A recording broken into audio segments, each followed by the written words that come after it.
दिनै नैथि खेबनि थाखाय आं बिजाथि हिसाबै भैरबकुन्द समाज कन्टेस्ट नमिनेसन होबाय। आं बेखौ साबायखर इउपिपिएलनि दैदेनगिरिफोरखौ बिथांमोना एबारबो रायजोफोरखौ खालामनो थाखाय कन्टेस्ट खालामनो जे सुबिदा होबाय। बेखौ दिनै जों नैबे उदालगुरि जिल्लानि भितराव गासै मोनजि समस्तिनि 10 केन्डिडेटआ लोगोसेनो नमिनेसन होनाय बाथ्रामोन, खिन्थु 7 केन्डिडेटनि हयथ' माबाफ्रा कमप्लिट जायाखै, जिखिनि डकुमेन्ट्स कालेक्सन बे जाजोबैखाय दिनै होथ'नाय जायाखै। सानैसोआ गाबोनबाबो होसिगोन, हयथ' दिनैबाबो लेटबाबो होनो हागौ।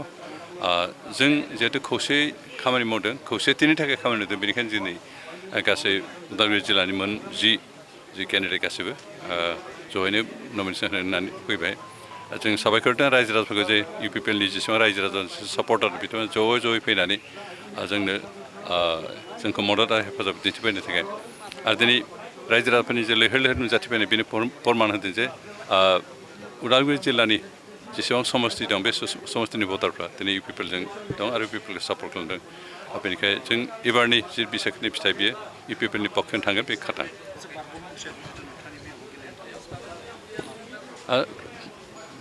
बारग' मन्त्रि बेखाय 20 बोसोर एमएलए जानाय हिसाबै बिथाङा एबारबो कन्टेस्ट खालामनो ओंखारदों। आरो बे एक्सुवेलि रायजोफ्रा बेखौ इजि लायाखै, खारन सासे केबिनेट मन्त्रिया एमसिएलए गेलेनाय मिन्स पन्सायत प्रेसिडेन्ट, गांव पन्सायतनि प्रेसिडेन्ट भटनि थाखाय गेलेनाय, बेखौ रायजोफ्रा खोब इजि लायाखै, मोजां मोनाखै बेखौ। बिनिफ्राय आरो मोनसे बाथ्राबो ओंखारबाय थादों जे बिथाङा एबार एमसिएलए देरहायोबा नेक्स्ट काउन्सिलावबो गेलेगोन आरो काउन्सिल गेलेनानै देरहाखांब्ला एमसिएलएखौ फिसालानो होगोन। आरो बे माबाखौ परियाल केन्डिडेट खालामनो नागिरदों, पलिटिक्सखौ बेखौ रायजोफ्रा बेखौ सुखुवाखै। बेनिखाय रायजोफ्रा दानो बिथांनि एगेन्स्टै गावसोरनि बेरेखा साननायखौ फोरमायबाय। आरो बेनिखायनो आं गियाखै, थांनाय बारावबो बिथाङा स्टेन्डिं एमएलए हिसाबै दंखायोमोन, बे समाव जोंनि आखायाव बिथाङा जेननो गोनां जादों। एबारथ' 5 बोसोर बिथाङा पावारनिफ्राय गोजानमोन, बेनिखायनो जों एबार गियाखै। बिथाङा मन्त्रि जानो हागौ, 20 बोसोर एमएलए जानो हागौ, खिन्थु बिथांनि समनि 20 बोसोरनि जिथु सार्भिस पाब्लिकनि थाखाय बे पाब्लिकआ रंजाथाव गोजोनथाव बिदि मावफुंनो हायाखै, बेनिखायनो रायजोफ्रा बिथांजों गैया। एबार जिहेतु बिजेपिबो थाबाय, बेनिखायनो बिजेपिजों बांसिन माबाया मागोन दावहाया जाहैयो।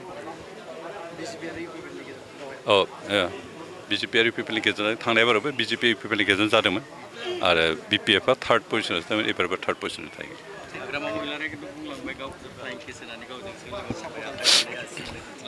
बे मा बुंगोन, दा हाग्रामानि रावजों बुंनो थाबाथ' मानसिफ्रा मिनिगोन। बेनिखायनो बे